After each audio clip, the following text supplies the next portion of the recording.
Once upon a time, I had a very beautiful girlfriend, and she was the apple of my eye, and I was the apple of her eye. We would go to sleep laughing together. We would wake up laughing together. She laughed at everything I said, like every single day. It was like, "You're so funny. You're so funny." I think that's why I loved her so dearly. Plus, she was very hot, like a baked chicken patty straight out of the oven. You guys know what I mean. She was way out of my league. I was just a mere simpleton who couldn't cook or clean. But she loved me for all my flaws. So, yeah. So she introduced me to her family, her father and her mother and her brother who couldn't read. I was just so excited and in glee. We even moved in together, and our future seemed so fantastical. She told me every day that she loved me and wanted to have my babies, even after 2 weeks of dating.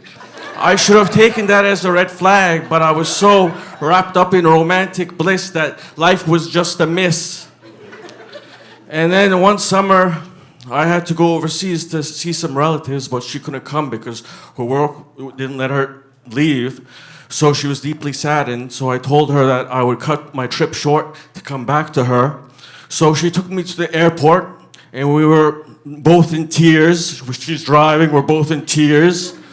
We get to the airport, and then we romantically embrace before I get to my gate. And then I kiss her goodbye, and I go through the metal detector, and all I hear is, "I love you, and I want your babies." I turn to her, and a tear rolls down my cheek. We gaze at each other, and then I slowly turn away. This love is so deep. This love is so deep, yeah.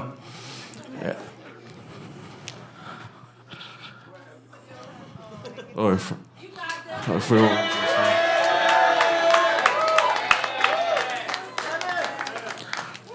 This love is so deep.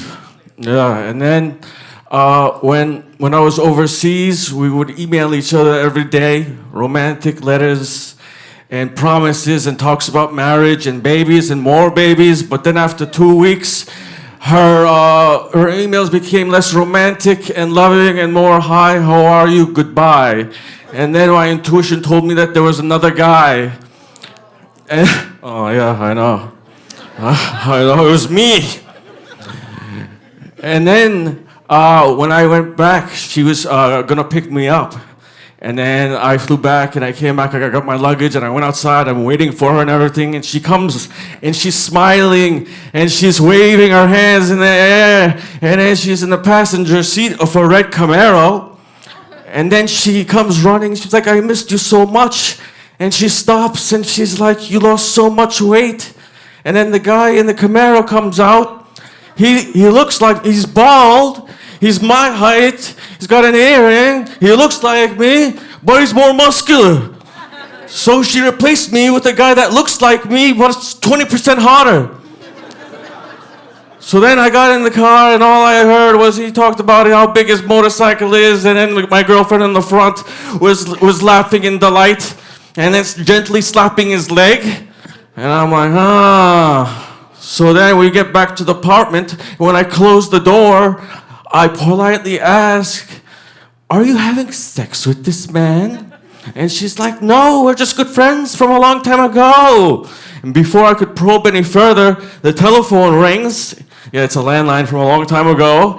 And I pick up the phone, it's my friend. She's asking me if I want to come to a party. So I asked my girlfriend, I'm like, "You want to come to this party?" She's like, "No, I have a headache, da-da-da-da-da." I said, okay, so I go to the party, I have a couple margaritas, maybe one too many, and then I go back home at 2 a.m., she's not there. So then I'm like thinking naively that she's with her friends having a drink. And then at 4 a.m. rears its ugly head. And then I look in the yellow pages, I find the guy's address, and I drive to his house and our car is parked right there. But I still have no proof. So I know she has to work at 8 in the morning, so I go back home at 4 a.m. and I just stare at the clock while it ticks and it talks.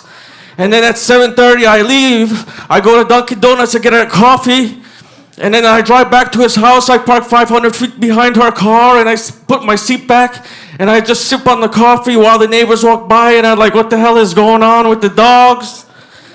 And then at 7:45, she comes out with him. They hug, they kiss passionately. And finally, I got my proof. She goes to work. I go down a side street, and then I follow her from behind.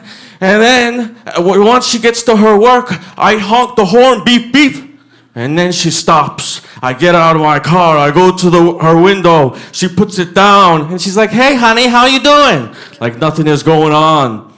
And I say, Jessica, I am disgusted in you. You had sex with the hot man last night.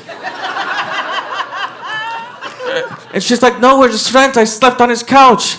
Jessica, I parked 500 feet behind your car. I saw you guys come out, kiss and hug, and he was wearing this and that. Her mouth just dropped. And I said, I thought you loved me. I thought you wanted to have my babies. And then she looks at me and says, well, you were gone for a month. And I said, I was gone for 26 days. 26 days. And then she just looks at me, and I'm like, well, it's over. We're done. That's it. And she says, okay, well, I gotta go to work. I want to be late. Bye. And I just stood there, discombobulated. I went back to my car. I went inside, and then I drove to a park. I sat on a bench, and I started to cry. And then I looked up at the sun with tears rolling down my face, and I say, I've been blinded by love.